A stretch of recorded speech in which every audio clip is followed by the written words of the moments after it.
We have the Martin family and the Sasso family joining us, and I'm so excited y'all are in here. This is a fun thing we do every Friday. We've learned all kinds of things all over the world, and I have a special guest I just noticed today that I did not know was going to be joining. My heart is overjoyed. My nephew Cannon is here. Hey, bud! My nephew Cannon is a good little buddy in the kitchen, and to be a little boy, he is super, very good at eating all the things, and he is starting to get a lot of interest there. So that child will eat an onion like a grown man, and it's shocking. So anyway, hey bud, glad you're here. And we're gonna introduce just a couple of things here and there. I wanna make sure to go ahead and tell y'all a few things to know about how to use school. So the ones that are new here, you'll notice that you see Abby and Faith, they have higher numbers. They are our first two students that have ever been in here. That's the Kunstler family and the Riviera family. They have higher numbers because every time they do something in the community, your points go up and you get to the next level. So they've been with me since October. If you ever have a question, you'll put your questions in the chat in the school community.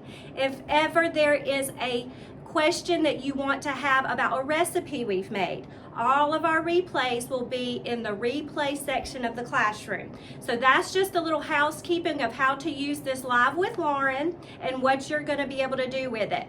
Lots of times I also replay or record on my phone because we want a best quality replay. So sometimes it'll be our Zoom call that plays the best, and sometimes my phone recording plays the best, and we get the best picture and understanding of what we're doing. So that's just a little housekeeping of how to take care of this. When we get off of this call, if you've noticed, we have a general discussion page, and I love for all of my new students and families to introduce themselves on there.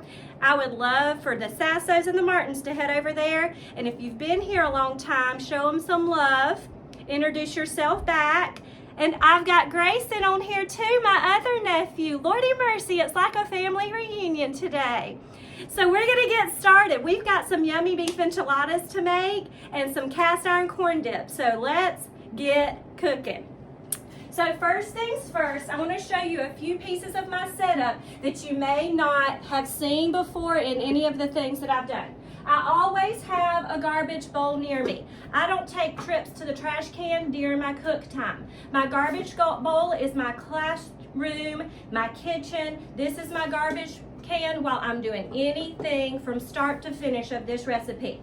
Once I'm done, this whole thing's going to take a trip to the trash can, and you are going to throw everything away at once. Saves you so many trips. Another thing I want to show you is I have my produce for this recipe shopped. Everything I'm going to need in the produce, it is shopped. Everything I'm going to need out of my fridge, I've already got it out. It's shopped. We shop our fridge, we shop our pantry and our produce, and we get everything out before we start. That's not just because I'm teaching a class, that's because that saves you 1,000 steps in the kitchen, and it's going to help you stay focused. Another thing you're going to hear me say a lot is we're going to have multitasking moments where we make sure we understand why everything is happening when it's happening. You need to make sure your meal comes out all at the same time. So you want to make sure you're learning to do things in order to where everything is working for you, not against you and against the clock. So first things first, in this particular meal, we're going to build some beef enchiladas. So what do I have to do first? We need to cook some beef. So I do keep my meat in my fridge until the very last minute. So I'm going to grab out my ground beef and everything else. My cheese is out, my tortillas are out, all that. But my meat is going to stay in as long as it possibly can. So we're going to start with 2 pounds of ground beef. You can half this recipe, but this is what will make enough to feed my family. My family is a family of 6, but my kids sort of even each other out because I've got big boys who are not in their prime growing eating stage and very little girls who are not in their prime eating stage. So really my 4 kids sort of even out to be 2 teenage boys.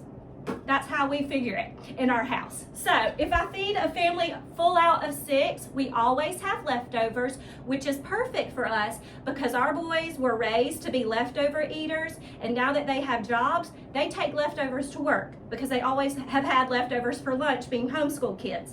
So they are leftover savvy and they enjoy their leftovers. So this will feed a family of regular 4 eaters that are pretty big people, or it'll feed a family of 6 with a variation of eaters. And then I've got my cast iron skillet. Now this is a tip for the moms to help you out. But one thing I want to tell you, my older, more seasoned students have heard me say this 1,000 times. There are things that I am teaching you today that even if you are a teenager, you'll hear echo in your ear in motherhood. There are things that you will hear that you'll say, Miss Lauren taught me that, and that has stuck with me. So if I say here, this is a good mama tip, this is gonna help mamas get more done on the table, remember that, teenagers.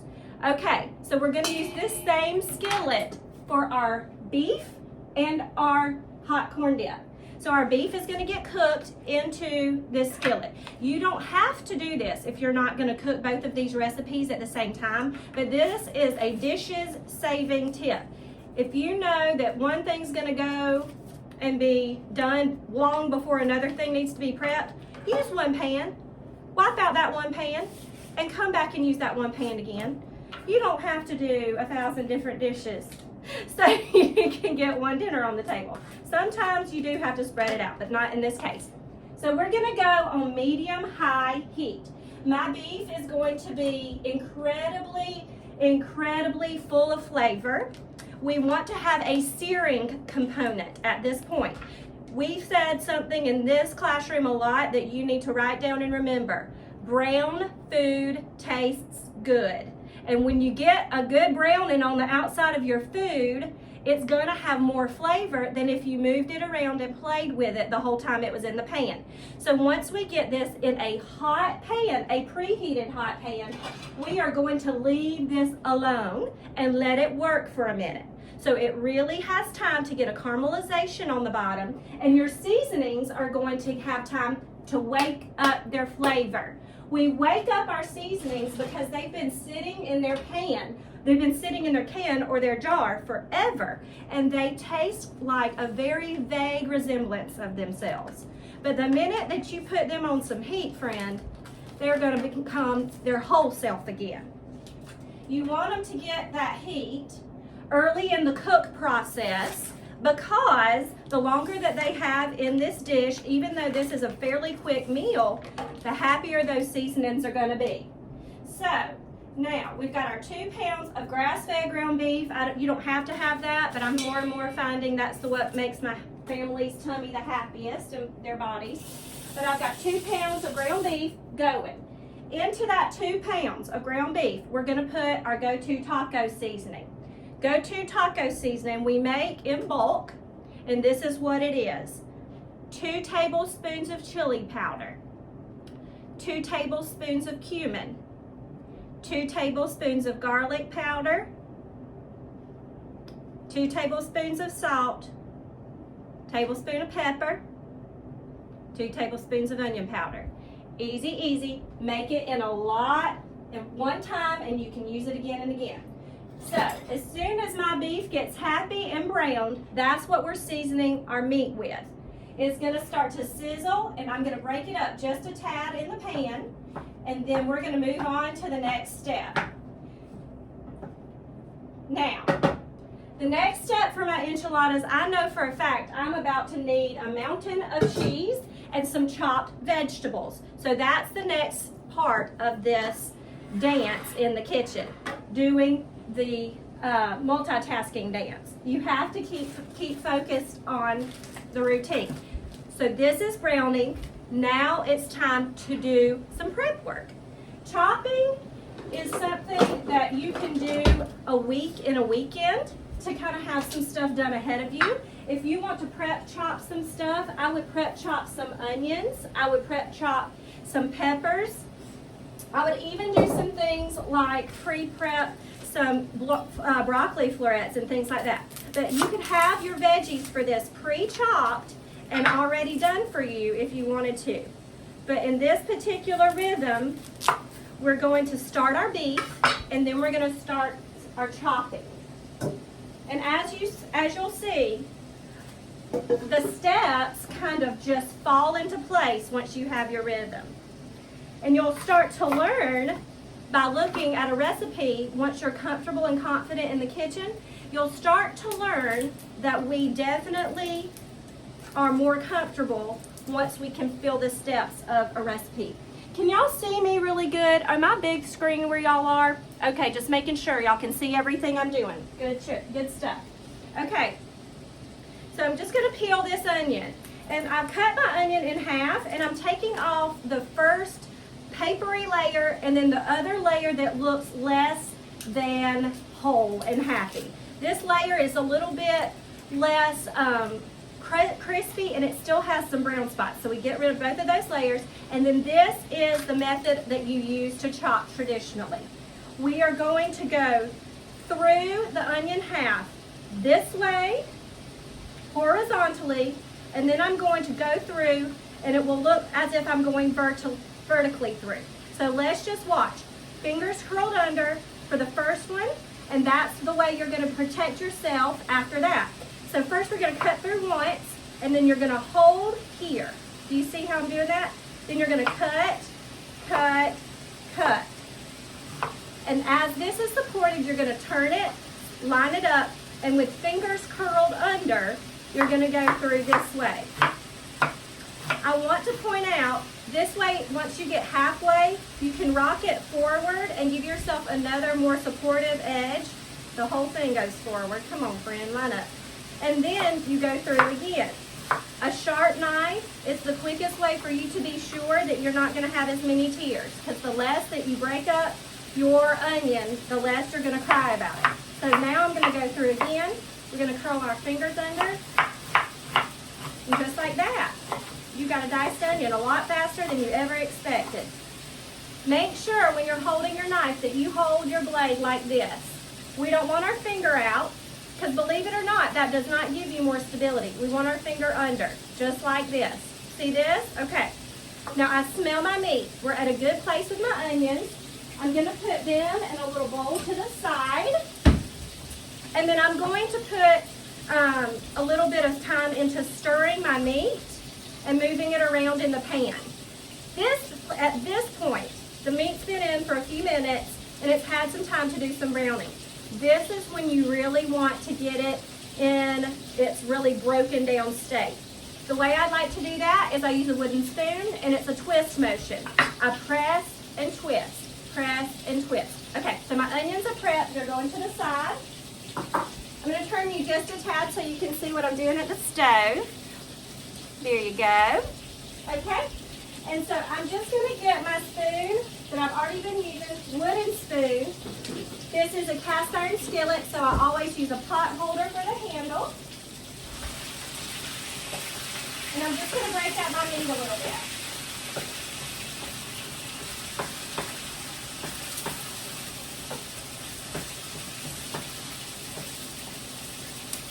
Woo! There we go. That fan's going to have to come on a minute.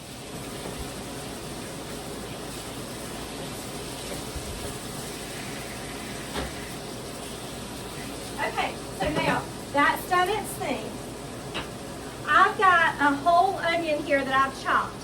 This whole onion is going to go throughout this recipe for the two different components. So I'm going to take 1/4 of a cup of onions, which would be the equivalent of 1/4 of an onion. So if you halved it again, or you can measure, and I'm going to add it to my meat mixture. And this is just going to give an extra layer of flavor to your meat mixture that you normally wouldn't have. And then I'm going to add our seasonings. Now, like I said, we've got our go-to seasonings for this. It's 2 tablespoons of each thing: garlic, cumin, salt, onion powder, chili powder, and then 1 tablespoon of pepper. We actually used the rest of my mix last night making the girls some quesadillas, so I'm making some new mix right here on the spot. Okay.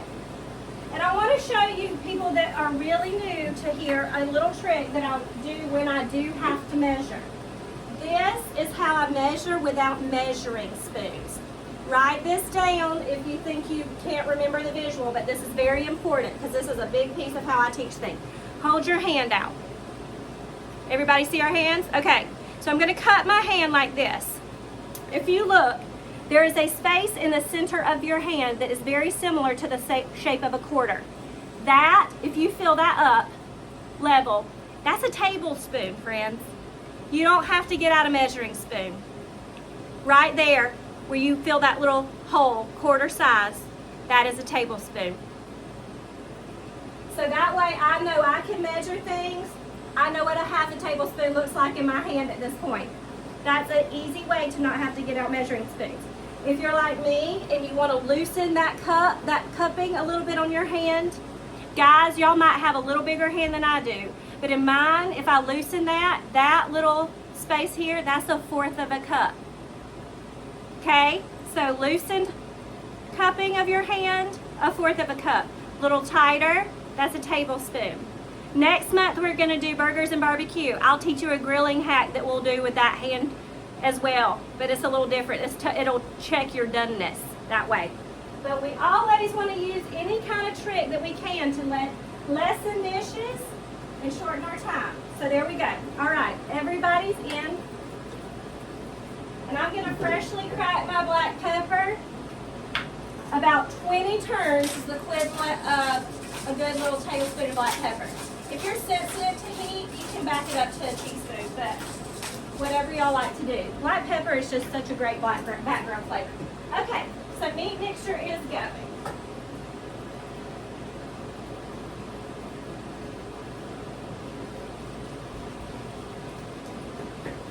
This meat smells so good. There's almost nothing like these flavors when they hit the pan. They immediately transport you to taco night. Whatever that looked like in your family.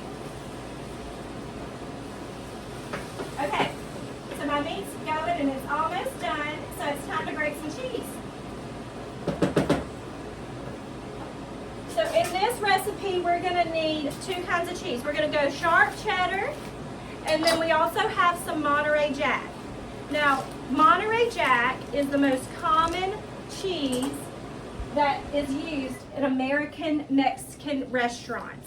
Anytime that you see a white cheese dip or a white cheese over your rice or enchiladas, that is Monterey Jack cheese, primarily. It's usually mixed with some milk in your queso application. But that is the perfect melty, gooey cheese for these Mexican dishes that we're gonna do.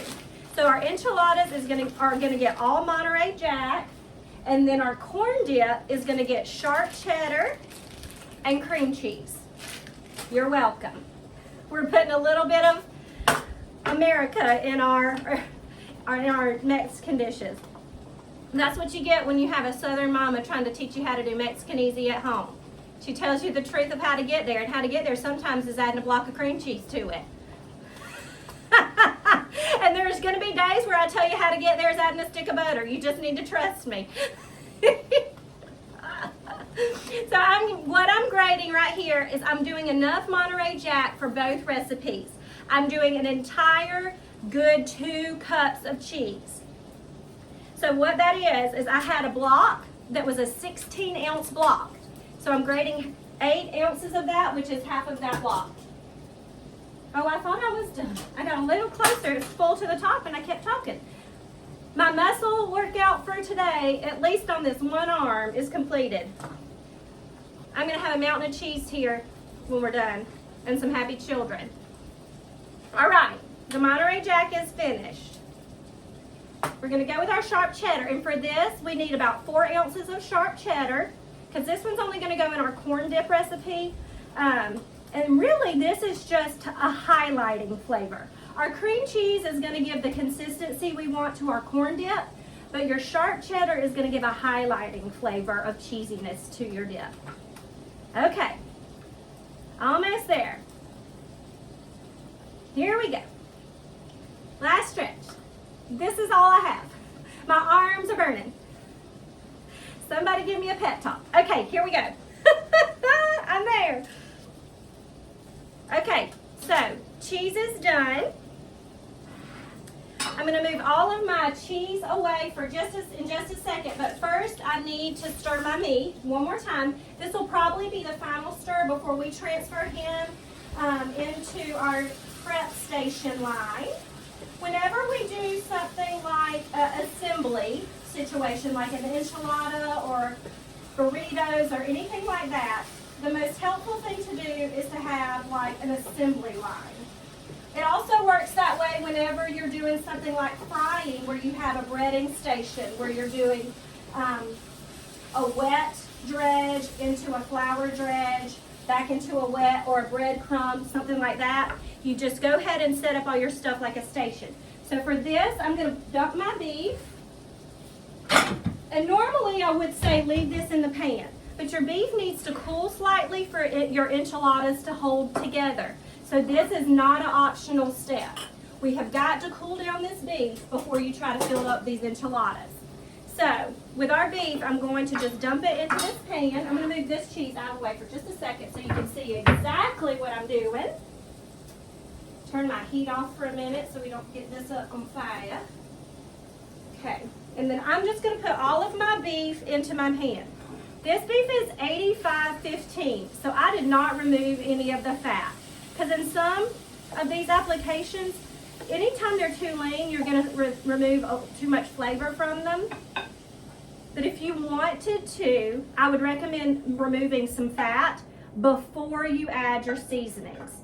And the way I do that is I just use a pair of tongs, hold on to a good little size bundle of paper towels, completely remove your meat from the heat, and you just kind of use your tongs, tipping your pan to the side, sop up some of that grease, and then straight into your garbage bowl. But like I said, 85/15, that's the ratio of meat to fat in this beef. That's a good enough ratio for me to want to keep it for flavor purposes. Okay, so the beef is done, the beef is cooling. We're gonna quickly wipe out this pan here because this is cast iron corn dip. We need a cast iron skillet. And I've got 6 more, but do I want to use 6 more? I need a paper towel. No, I want to use the one that I already have out, because cast iron skillets have to be babied. They have to be washed in only hot water, no soap. They also can be washed with a little salt and a lemon that has been halved if they are just really, really dirty. But with our cast iron skillets, we baby those bad boys. So if I'm washing one, I might as well wash it, reuse it, and not wash 2. So I'm going to wash this guy just a little bit, no soap, just my scrubby.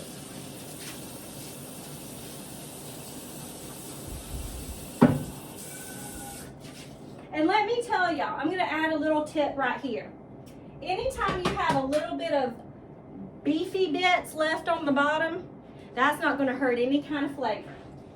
A lot of times, some of the burger joints that you eat at that have the very, very best burger patties or whatnot, that is a griddle that has been seasoned like a cast iron skillet that never gets washed all the way. The flavor lives in the pan or the skillet. Okay, so in this case, my skillet is washed. We're going to start our corn dip while my beef is cooling. My corn dip is going to get some pantry staples. So we are going to pull out some canned corn for this. We've got cream cheese, sharp cheddar, those are fridge staples. Always, always a great option if you wanted to switch that can of whole kernel corn for a bag of frozen corn. I keep those on hand all the time. And then this is going to get a few fresh produce things to kick it up.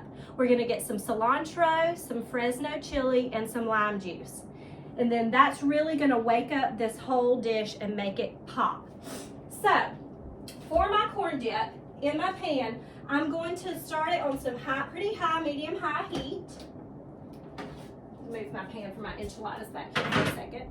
I'm going to get it on some medium-high heat. And in the pan, I'm going to put just a little bit of oil.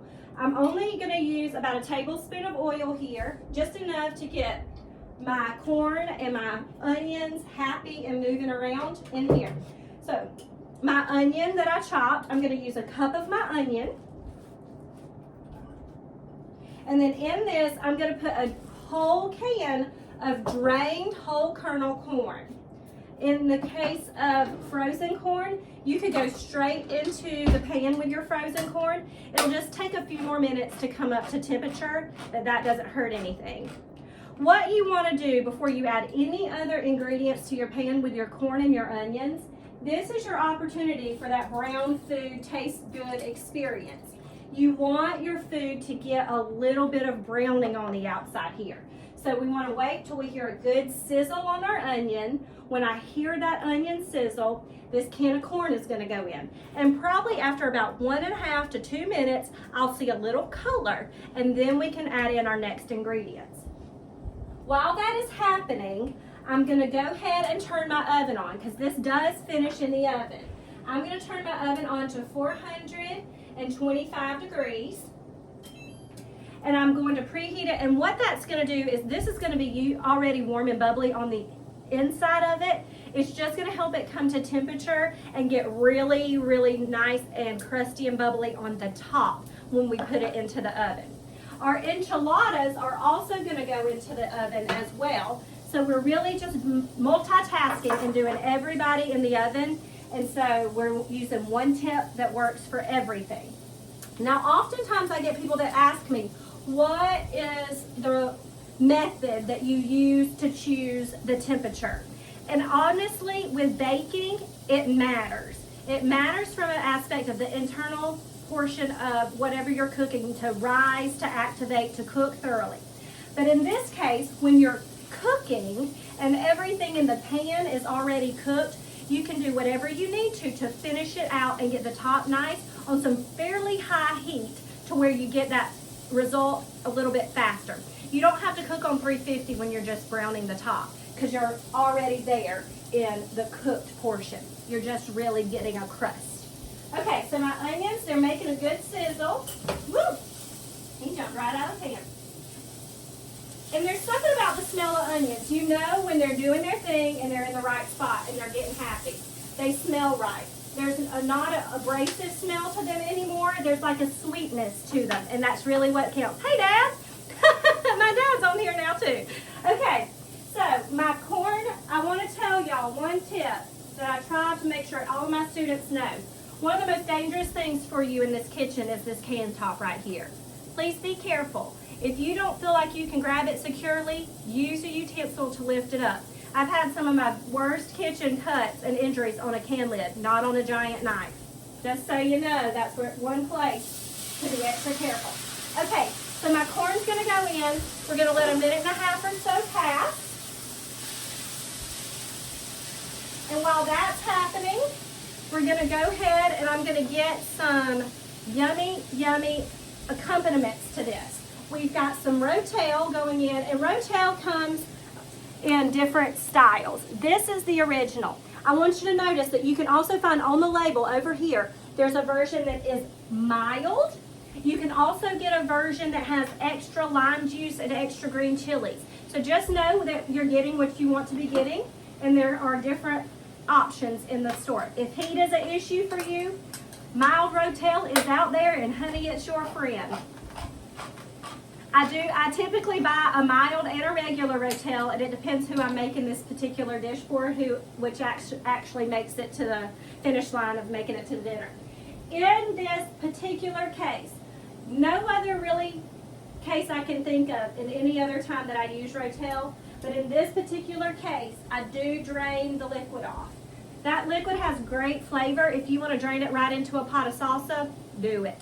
But this, after it's gone for another minute and has some more caramelization on it, I'm going to go ahead and get that into my pan too. I'm going to grab another cutting board, and I'm going to tell you this. Whoops, this stuff. There we go. I'm going to grab another cutting board for my Fresno chili, and this is why. You don't have to, but this is something that I do always try to think to do. My chilies, I treat like raw chicken. Because I have small children, because I have touched my eyes, because I have done the thing where I have hot chili so hot on my fingers that I feel it under my fingernails. I like to use a separate cutting board or either wash my cutting board immediately after I've done something spicy. So in this case, I kind of do like I would normally do with raw chicken. If I've got to cut raw chicken, I use a friendly cutting board that can go straight into the sink. So I'm cutting my Fresno chili. I'm getting the seeds somewhat out because I want mild heat but not major heat. So I'm going to show you this. Inside your chili live seeds and ribs. This is where the heat is in your food. The seeds right here and these ribs carry all of your chili's heat. So if you're heat sensitive, but you love the flavor of chilies, you can take out the seeds and the ribs and you are significantly going to bump back the heat on that thing. Will it still have a little? Yes, but it will be much, much more tolerable. It's a good thing to do if you don't know your audience. If you've got some things that have a little spice to it and you're not sure about who's coming to dinner, use your spice, trust your instinct, but also take the ribs and seeds out. Just do that little bit of a flavor. Okay, so you can understand the color. I'm going to show you exactly what this looks like. You get a big spoonful, turn it back while I walk away. Actually, I'm going to get a big spoonful, put in my rotel because it'll slow it down a little bit. And then I'm going to show you this color. Okay, friends? Do you see this browning that's happening on some of these kernels? These little pieces right here? Boop! That is what you want. You want the browning on the kernels. That kind of gives you that fire roasted corn flavor, or that grilled corn flavor, without ever having to step outside. So, that's going. I put my rotel in. And now we're going to give it a little bit of seasoning love. My seasonings are going to be a half of a tablespoon, which is a half of my little cup in my hand, of cumin, a tablespoon of garlic powder,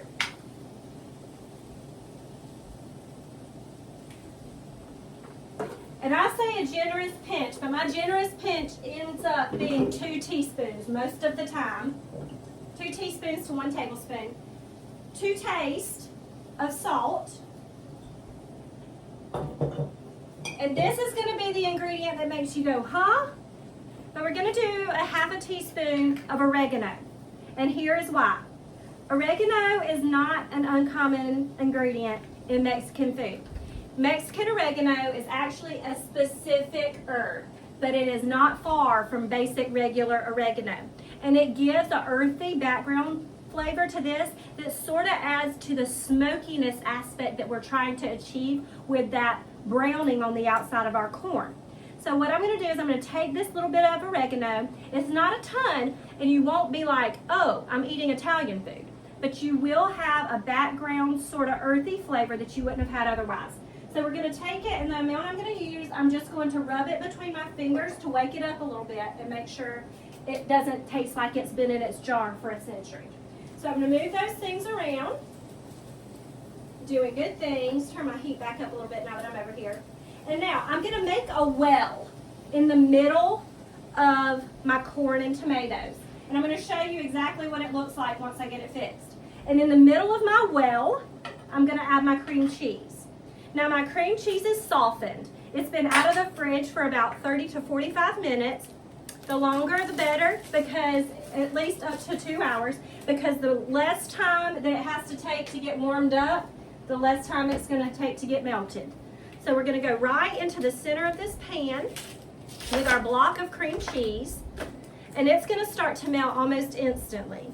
And then slowly but surely, while it's melting, we'll stir it into our corn.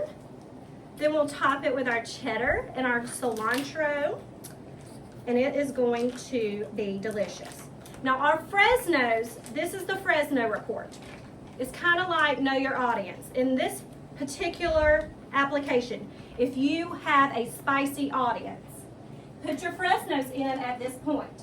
But in my house, because we have such a great divide between the people eating our food of very small children and spicy loving, almost completely adults, I top mine with the Fresno chilies, almost like a decoration. They're going to be a pretty little sprinkling on top. So if a little one needs to navigate around to them, they can. But if you have a house full of people that don't mind some spicy food, by all means, you're welcome to add the chilies in the bulk of the dip ingredients. Okay, so we're going to get our chilies chopped. And after I chop my chilies, I am not doing anything else. I am not passing go. I am washing my hands and my knife very carefully because that's just what you have to do. So my chilies are chopped. I'm going to put them on just a really specific section of board. I have a large cutting board I keep over here too, FYI. Talk about being extra set up. I'm prepared for anything. We could have a hurricane outside and I'd still be standing here cooking. And you know how I know? Because I've done it. I catered a wedding in a hurricane. We'll have that story another day, full out. Okay, so I'm going to wash my hands.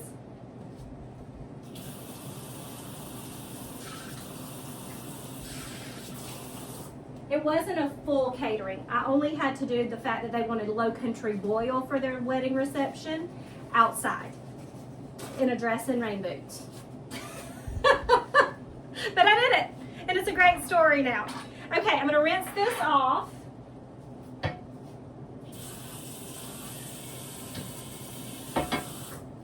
And we're ready to build some enchiladas. Now, quickly, I'm going to chop a little cilantro.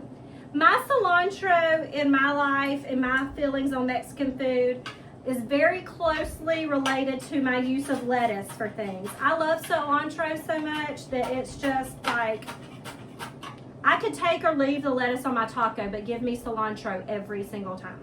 That's how I feel about it. So we're gonna chop about a half a cup of cilantro. You don't have to use that much, but that's what I'm using because this is a very rich dish. We're gonna put the vast majority of this into our corn before it goes into the oven, and the rest is going to be a garnish on the top. So I have about half of a cup of cilantro.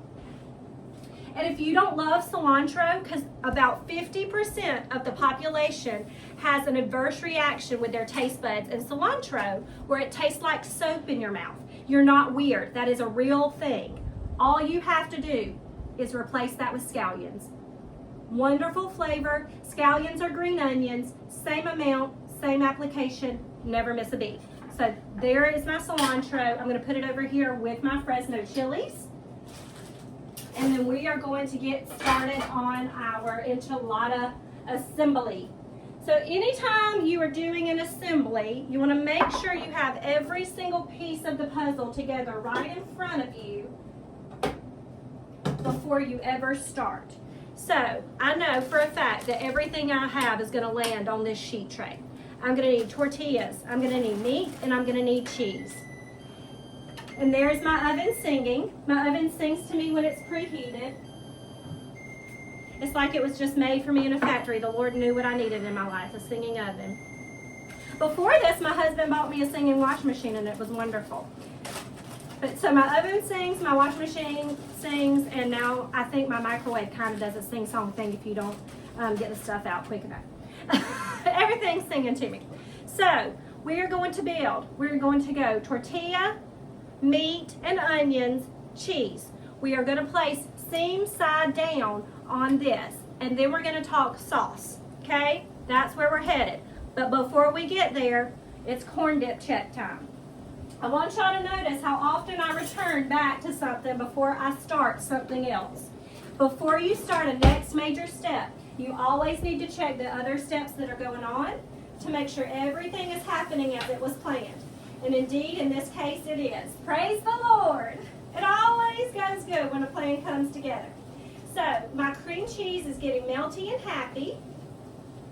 I'm going to go ahead and put in some cilantro because it's going to be ready to go in the oven before you know it. And then I'm also going to, before I put it into the oven, I'm going to squeeze some lime juice in there. I'm going to put lime at the end But really, when you have a rich dish like this, freshness matters. And you want some lime in there. So this is a baby lime. If it was a big one, I would do about half. So before I go any further, I get cilantro, lime, and I'm stirring this corn dip. Okay? Now, this corn dip, I'm going to turn the heat off. And I'm going to go ahead and get the cheese on top and get it in the oven.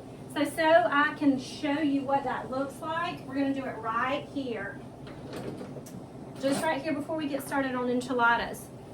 This cooperated so quickly. Okay, so I'm stirring it together. Everybody is beautiful. The colors on this dip, guys. It's not even done yet. Y'all see that? Looks like Christmas and Fiesta all at the same time. I'll take a Mexican Christmas. Anybody else take a Mexican Christmas? That sounds yummy. Okay, cheddar is going on top. And you don't have to use sharp cheddar. If you have Colby Jack, if you want to use all Monterey Jack and just do that with this, you can do that. You can use a really yummy, good aged white cheddar here. It's whatever you have in the pantry or whatever your mama normally shops for. Perfect. Okay, so this is going to go into my oven at 425. Same temperature as my enchiladas will go in just a minute. These guys are just getting a tiny head start. Now, we had a little corn dip spillage. It happens. It happens to all of us. Okay. Now, next thing's next. This is our 5th and final week of Mexican dishes. We have folded some tortillas in this place. We got to get the folding action down. So we're going to do it again for those that have been here all along, but we're going to talk about it like we've never done it before for the new friends. First, when you fold the tortilla, you're going to see me fill it, and it's going to look like it's going to be a little bit skimpy. That's on purpose because you need some real estate to get this stuff in there the way it goes. So I'm going to grab my spoon for my meat, and I'm going to get my tortilla onto my pan. Now my pan right here, before I do anything else, you can oil it with some avocado oil or you can spray it. I use avocado oil even spray or olive oil spray. That's my personal feeling. So a little bit lightly sprayed. Okay, here we go. Tortilla down. And you could do this on a cutting board and move it to your tray. That's also fine. We're going to put 1/4 of a cup of the filling. If you want to use 1/4 of a cup measure, you can. I just kind of know what it looks like.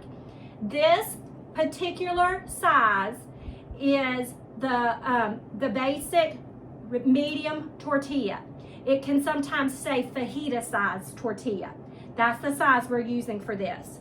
Then I'm going to put a good 1/4 of a cup of cheese on top.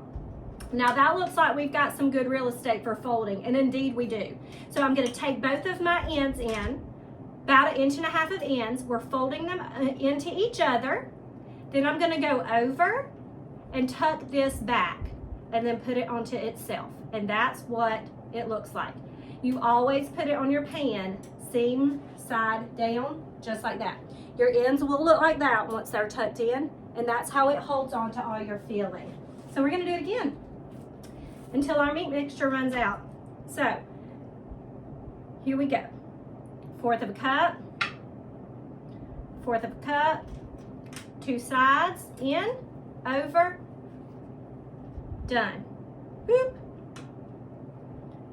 All right, while I'm filling, there's always a time in the class where I say, does anybody have any questions up until now? We have reached that moment.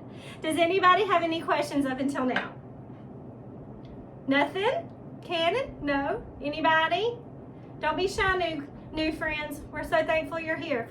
Questions are welcome. Okay, well, how about this? If you were in a Mexican restaurant, what would you think would come with your enchiladas? What would you order with your enchiladas? And nobody race to the finish line. Somebody give me your preference. What would be your side dish of choice? Rice. Rice, yeah. The cheesy rice, okay. Anybody else have a favorite Mexican side dish?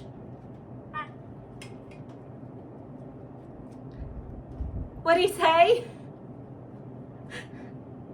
What I love, I'm a really big bean girl. I'm a black beans or charro beans or anything like that.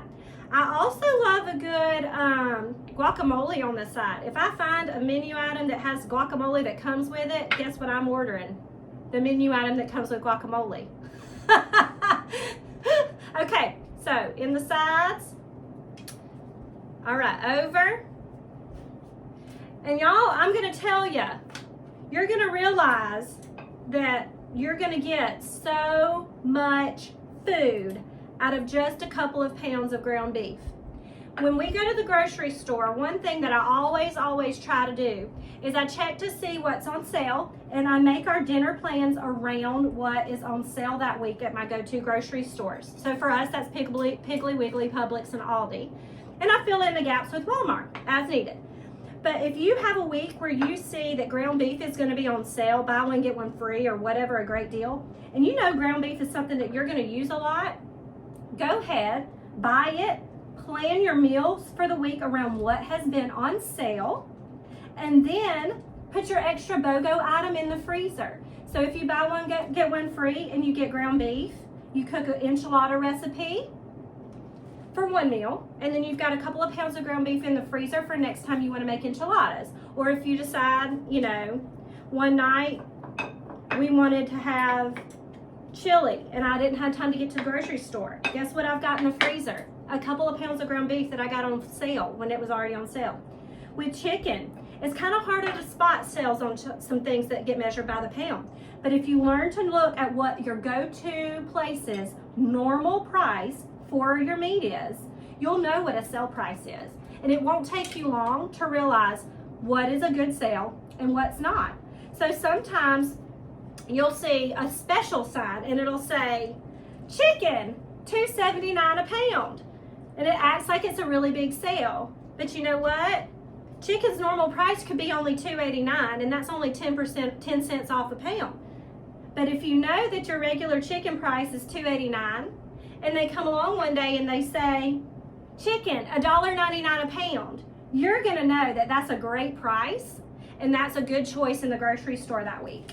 So that's how you can learn that the things, the math, the practical things you're learning in school, use them in real life application and it won't feel like such a waste of time. You know, those math things, there's some things that you'll use forever just because of in real life making money stretch further, making food quantities match so everybody has the right amount. Fractions are everywhere in food. All right, so I have about, I think, if I'm guessing, I've got about 4 enchiladas left, and then we'll be going into the oven with them. And while they're in the oven doing their thing, the last piece of enchiladas is enchilada sauce. So I think actually I have enough cheese for 2 left, so we'll just put the extra meat. How about this? What would you do with that extra meat? Does anybody have an idea what you do with extra meat after this? What would you turn the extra meat into? Abby, you got anything, my OG girl, my senior classman? No, ma'am. No, ma'am. Not today. My extra meat gets turned into many things, but some of the things that come to mind on the short list are sloppy Joe mix. They get turned into taco soup. They get turned into chili. They get turned into taco salad the next day or taco bowls. I like to keep rice made in my fridge, and you can use this beef on top of rice with some pico de gallo to make a rice bowl. All those things are a really good way to use your leftovers. So my cheese and my beef and my enchiladas are just about ready. But first, we have to talk sauce. The sauce is one of the things that I am going to say, this is where you see my true philosophy on food. When it comes to the family table, the most important thing is the people that are there. So if you have a few places that you can take shortcuts and take the stress off, that's where we do that. Because it's more important to have a delicious, sanely prepared meal on your table, and the people that are most important to you there, with you still having your brain about yourself to enjoy your meal. So we're gonna take some shortcuts. We're gonna use some enchilada sauce, but we're not gonna use it straight out of the can the way that it comes. We're gonna Mama Witten it. And y'all are gonna learn how to do that too. Because when mamas are challenged with making dinner delicious, the first thing they see is, how can I take what I have and make it better? That's a mama philosophy right there. So this is just a regular can of enchilada sauce. I'm not gonna do a ton to it, but I am going to heat it up, and we're gonna add a little bit of extra punch of flavor to it. I'm going to add some cilantro, or in the case, if you don't like that, you can add some scallions, or you're welcome to add some parsley if that's more up your alley. And I'm also gonna brighten it up with some lime juice.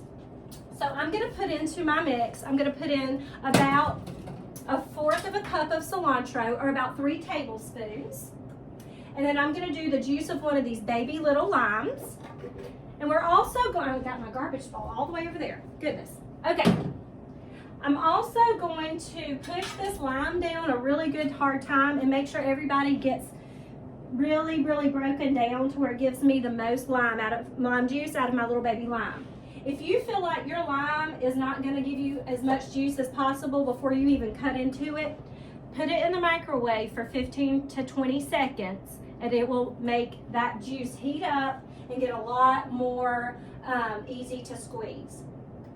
Also, another trick, and this is a little bit of a party trick, but I'll show it to you. If you don't have a lime squeezer and your hands aren't doing the trick, you can put your limes between your tongs like this. This may not work as good because it's so baby little, but it may. And you can squeeze your lime juice like that. Boop, right into your pan. And you don't even need a lime squeezer. So that really made that easier. All right, we're gonna do this one that way too. All right, so my enchilada sauce is doctored, slightly warmed. I am gonna add a little sprinkle of salt to it, because I know my taste buds and I know my family's. Get a little stir to this. And I'm just gonna pour this ever so gently over my enchiladas. Now, like I said, this is a cheesy and beefy enchilada. The cheese is living inside here. If you wanna keep some extra cheese for service, you're welcome to do that. But in this case, I love having the cheese on the inside, because it gives that almost that cheese pull when you're cutting it apart. It's nostalgic to me. Okay, so I'm gonna ladle over just a gentle layer. You're not trying to soak these. You really just, where's my ladle? There we go. You really just want to give them almost like a gravy type coating. So just a very gentle ladle. And there is gonna be extra sauce at the end of this, and you'll want to serve that alongside on your plates. Obviously, you've been to a Mexican restaurant, I'm sure, and notice that your enchilada kind of sits into a puddle of this sauce. So this that we're putting on now is gonna kind of marry with the tortilla. It's gonna marry with the enchilada. So the sauce in the puddle on the bottom of your plate is gonna be looser, and this is gonna kind of be married to the tortilla a little bit. All right. The moment of truth has arrived. We're gonna move our enchilada sauce to the side for just a second. And I'm gonna show you these killer, yummy corn dip. Okay, corn dip's coming out. It is yummy. Good smell, y'all. I'm gonna put this on the top shelf. That's gonna get done faster. Let me show you guys what this looks like. And we haven't even topped it yet. That's what you're going for. That's corn dip, friends. So we're gonna take just a little Fresno chili, and we're almost gonna make the top of this look like Christmas morning. And then we're gonna take some cilantro that we chopped. And this goes to the table just like this, or to the appetizer station or whatever. So I'm going to show you this. With some yummy tortilla chips. Boop. That is happy, yummy goodness right there. Okay. Now, my enchiladas are just going to go for a second. But I want to talk to you about how you serve things. How you serve things is important. It makes people feel welcome. It makes them excited to eat your food. So we're going to grab a plate. And here's our appetizer. I'm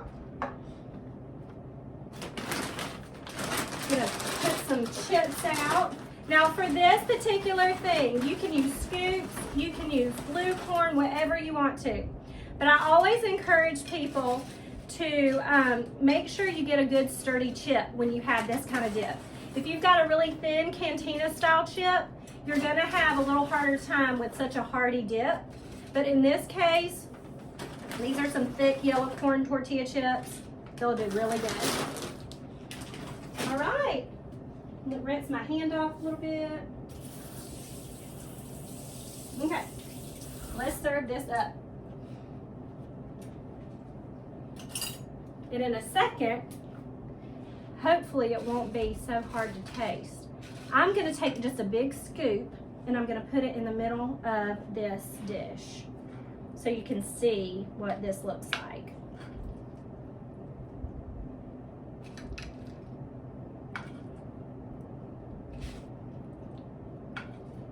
Yum! Okay, little extra chili for garnish.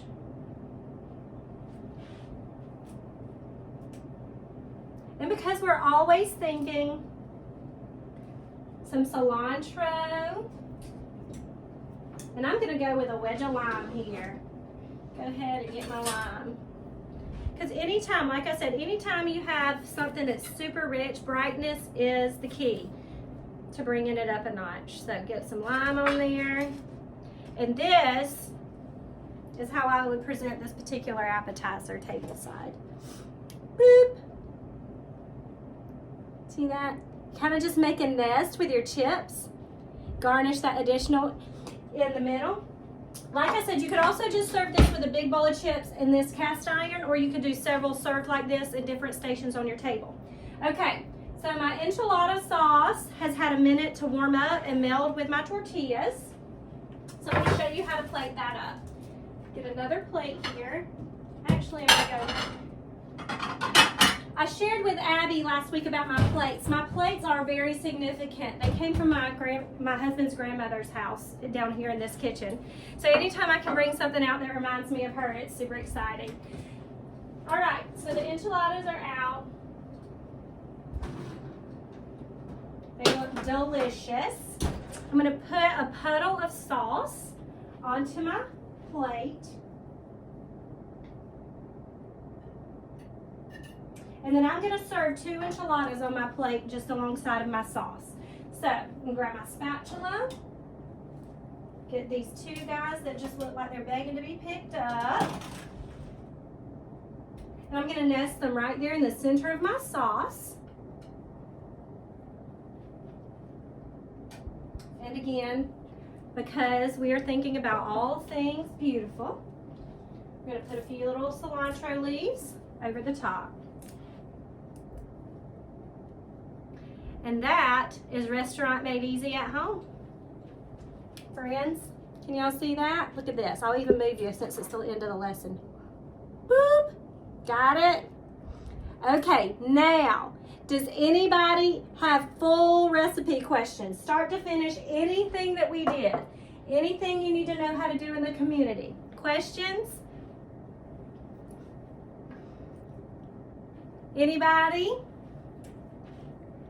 Adelaide, do you have anything? You good? All right. Well, if this is how we do our weekly class every single week. Thanks for bearing with me a little longer at the beginning so we could get some housework done. One thing I want to tell you here at the end, it's very exciting. A few of you have known it's been coming, but we are filming the first podcast this weekend. Me and Richard are doing it. Mark Casto has blessed us by saying he's going to ask us our very first podcast question.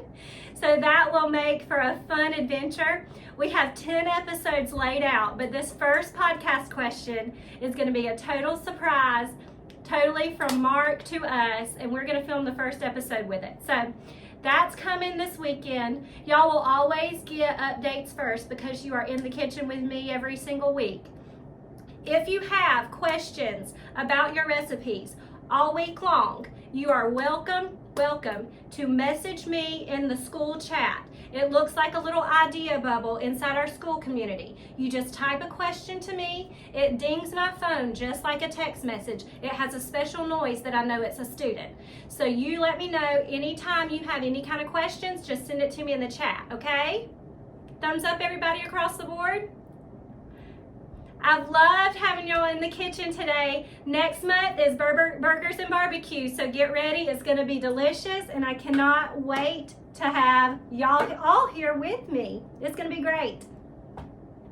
Happy cooking, y'all, and I'll see you next week. And thank y'all for coming, special boys.